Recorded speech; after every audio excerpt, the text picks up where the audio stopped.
इतिहास साक्षी है कि पुण्य भूमि भारत की गाथा भारत की अस्मिता, गौरव और राष्ट्रीय स्वाभिमान के लिए विदेशी आक्रांताओं से संघर्ष की महान गाथा है। बर्बर आक्रांताओं ने भारत की आत्मा पर चोट करने और भारत का अपमान करने के लिए हमारी संस्कृति और आस्था के केंद्रों को ध्वस्त किया। सोमनाथ, काशी, मथुरा और अयोध्या के मंदिरों का तोड़ा जाना आज भी भारत की स्मृतियों में जीवित है। सन 1528 में अयोध्या में भगवान श्री राम के मंदिर का मुगल आक्रांता बाबर द्वारा तोड़ा जाना ऐसी ही एक अक्षम्य घटना थी जिसने सीधे भारत के सम्मान और आत्मा पर चोट की।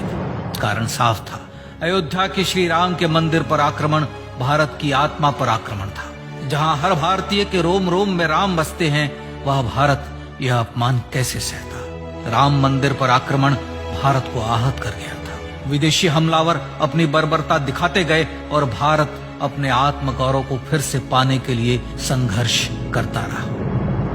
भारत रामलला के जन्म स्थान पर बाबर के नाम पर बने एक ढांचे को देखता और उसे हटाने का संकल्प लेकर शक्ति संजोया करता।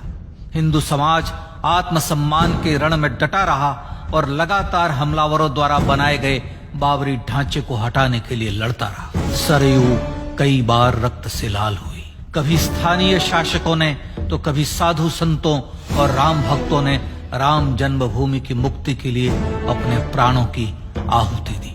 74 बार युद्ध हुए। हम कुछ मोर्चे हारे, पर रण जीतने का संकल्प कभी कम नहीं हुआ। हिंदू समाज तलवारों से रक्त रंजित हुआ, पर उसने हार नहीं मानी। उसका संकल्प अजेय था।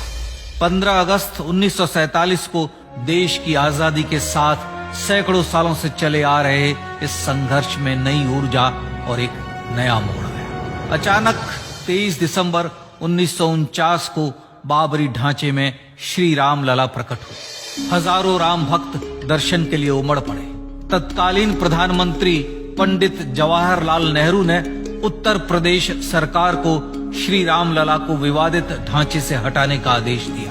उत्तर प्रदेश सरकार ने अयोध्या के कलेक्टर को यह काम दिया और यह निर्देश भी कि जरूरत पड़ने पर वे बल का प्रयोग भी करें। अयोध्या के कलेक्टर ने सरकार को उत्तर दिया कि यह नरसंहार के बिना संभव नहीं है, और फिर भी वह ऐसा चाहती है तो किसी दूसरे कलेक्टर से यह काम करवा ले। परिणाम स्वरूप रामलला की मूर्ति वहीं विराजमान रही।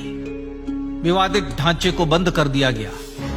केवल पुजारी को सेवा अर्चना के लिए भीतर जाने की अनुमति थी। फिर भी राम भक्त विवादित ढांचे के बाहर से प्रभु श्री राम की आराधना करते रहे। भारत के हिंदू समाज के लिए चुनौतियां और बढ़ गई। मामला अदालत में गया। विपक्षी दलों द्वारा अदालत में भगवान श्री राम के अस्तित्व पर सवाल उठाए गए। उनके अयोध्या में ही जन्म लेने का प्रमाण मांगा गया।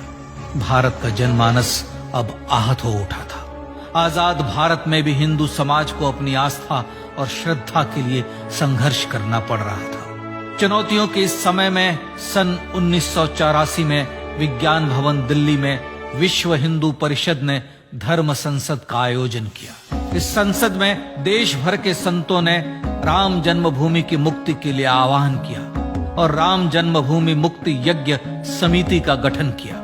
धर्म संसद ने राम जन्मभूमि की मुक्ति और वहां भगवान श्री राम के भव्य मंदिर बनाने के भारत के जनमानस के संकल्प को फिर से दोहराया। विश्व हिंदू परिषद के नेतृत्व में मंदिर निर्माण के लिए पूरे देश में अभूतपूर्व आंदोलन की शुरुआत हुई। श्री राम जन्मस्थली मुक्ति यज्ञ समिति के साथ देश भर में राम जानकी की रथ यात्राएं निकली। राम लीलाओं में राम कथा के माध्यम से भारत का आम जन फिर से जुटा।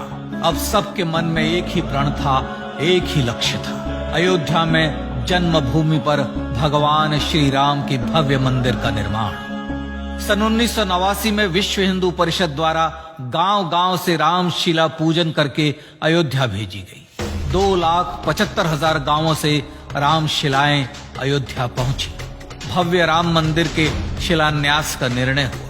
पूज्य संत महात्माओं और हिंदू समाज के अन्य प्रमुख नेताओं के निर्णय के अनुसार अनुसूचित जाति के प्रमुख नेता श्री कामेश्वर चौपाल ने 9 नवंबर 1989 को मंदिर निर्माण का पहला पत्थर रखा। राम जन्मभूमि पर मंदिर निर्माण के लक्ष्य की पूर्ति के लिए सन 1990 में सोमनाथ से अयोध्या के लिए श्री लाल कृष्ण आडवाणी ने रथ यात्रा की शुरुआत की। देश में जन भावनाओं का ज्वार उबड़ने लगा। श्री लाल कृष्ण आडवाणी के रथ यात्रा के साथ साथ मंदिर के लिए जन समर्थन बढ़ने लगा और छद्म सेकुलरवाद बेनकाब होने लगा। इस जन आंदोलन को रोकने की तमाम कोशिशें हुई पर सब व्यर्थ हुई।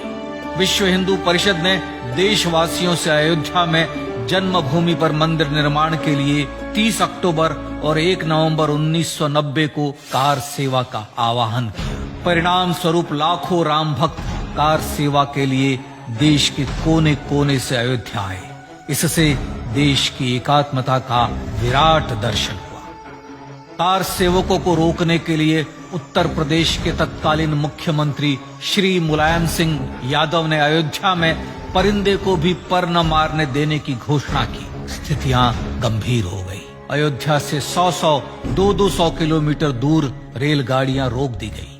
अयोध्या युद्ध भूमि बना दी गई। मार्ग बंद, रेल बंद, चप्पे चप्पे पर पुलिस।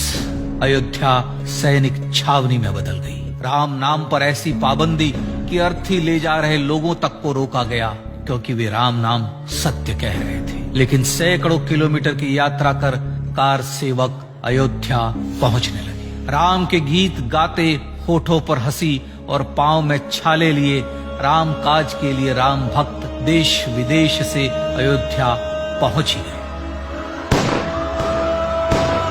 कार सेवकों पर गोलियां चली। अनेक कार सेवक शहीद हुए।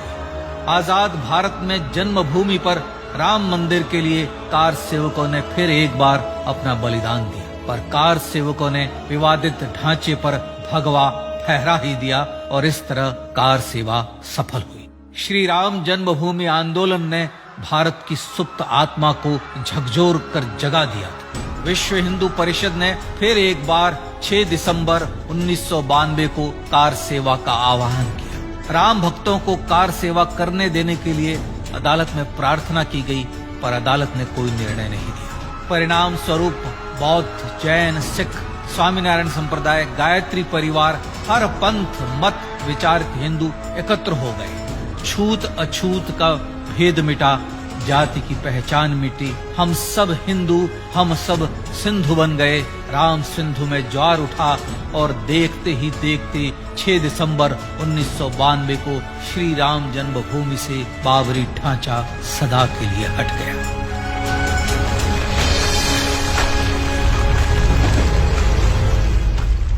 यह क्षण शौर्य, न्याय और सत्यमेव जयते का क्षण था। यतो धर्मस्ततो जय का क्षण था। पर संघर्ष की गाथा यहां जाकर भी नहीं रुकी।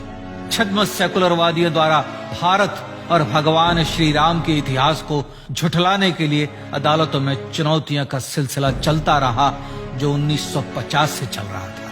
हिंदू सिखों के बीच से गुजरते हुए भगवान श्री राम का दर्शन करने के लिए विवश थे। यह स्थिति थी आजाद भारत में श्री राम और राम भक्तों की। पर सत्य को तो जीतना ही था।